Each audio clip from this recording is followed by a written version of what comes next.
You know, Cody Ware has been a big butt of jokes in the Cup Series for the last couple of years. And, I mean, it's so bad that when I try to type up Cody Ware in anything on my phone, it always auto-corrects to Cody Aware, almost out of jest, I feel like. And while I think Cody has gotten a lot better, he's still an easy target for fans to blame for incidents and just make fun of. Well, the Xfinity Series has their own Cody Ware, and his name is Jesse Iwuji. And, you know, if you don't know Jesse, he seems like a great man, a military man, and clearly a big advocate for our sports. And I admire the person, but the race car driver is just awful. Like, I don't even think his skill level could contend in ARCA. Jesse is an example of someone who is playing race car driver, someone who has no talent, but has the resources to fill a car and has somehow been allowed to race on the second biggest stage of stock car racing. And I don't want to completely bash Iwuji nonstop, but he's consistently off the pace and to a near dangerous degree. However, he has been very successful in building his own team, Jesse Iwuji Motorsports, and bringing in great investors like Emmett Smith of Dallas Cowboys fame. So I don't think his future in NASCAR is bleak. I just know that it is not as a driver on any level. But as an owner, I think he could be really successful. Iwuji seems like someone who can definitely round up sponsorship and bring together a team of people. And for their first year as a team, whenever Iwuji is not in the car, they actually seem decently competitive for a first-year team. But who is the man that is in the car when Jesse Iwuji is not? It's Xfinity veteran Kyle Weatherman, who has been making a Ross Chastain level grinding effort to work his way through the lower levels of NASCAR. Weatherman has pretty much made a name for himself at this point as a guy who can take bad equipment and do good things with it, and he's doing that this year with Jesse Iwuji Motorsports. In 13 starts this season for JIM, he has 1 top 10 and 9 top 20s, averaging average finish of 21.9. Compare that to Jesse Iwuji, who has had an average finish of 28.5 this year and only 1 top 20, and that was an 11th place finish at Daytona after a race with a lot of attrition.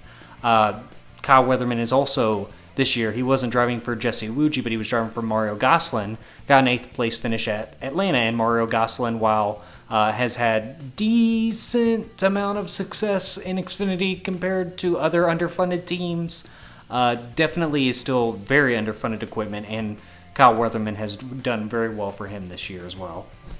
The top 10 that Kyle Weatherman got for Jesse Iwuji Motorsports came at New Hampshire, a track that requires a lot of driving discipline, just for reference on how impressive that is. Weatherman's only other career top 10, other than the 2 that have came this year, came at Kentucky for Mike Harmon Racing, which, if you don't know, is a very woefully underfunded team, and the fact that he wheeled one of those cars to a top 10 finish is pretty crazy. Mike Harmon Racing, in 386 starts, only had 1 other top 10 finish outside of Weatherman's. That 1 other top 10 for Mike Harmon Racing actually came from Bailey Curry, who is also a really good driver who needs better equipment, and actually brought Johnny Davis an 11th place finish home last night at Bristol, and had a really great, amazing near miss. That was pretty much just pure talent base early on in that race last night. But honestly, Bailey Curry, you'll probably see me talk about him a lot more in the future. Another guy with a lot of talent that needs a better ride. But to sum it up, Weatherman is really talented and has no funding behind him to find a better ride. And while I don't think Jesse Iwuji Motorsports is just rusted up horrible equipment, they're still below average funded team, and he's doing more with less there for sure. What I hope happens is that Jesse Iwuji realizes that he's not meant to be a driver, and I hope he at least wants to keep running this team.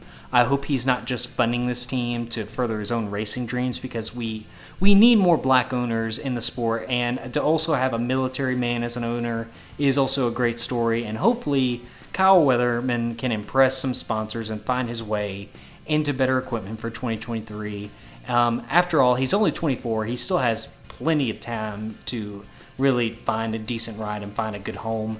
But if he can't, I hope Iwuji can flip some of his sponsors to fill that seat full time for Weatherman next year, because I really I think there's a lot of potential to build something good, not just with Weatherman, but with Jayski Iwuji Motorsports from the ground up. But what do you guys think? Have you been following Weatherman through his career, and do you agree he does a lot with bad equipment? Tell me what you think in the comments. Please like and subscribe, and I hope y'all have a great day.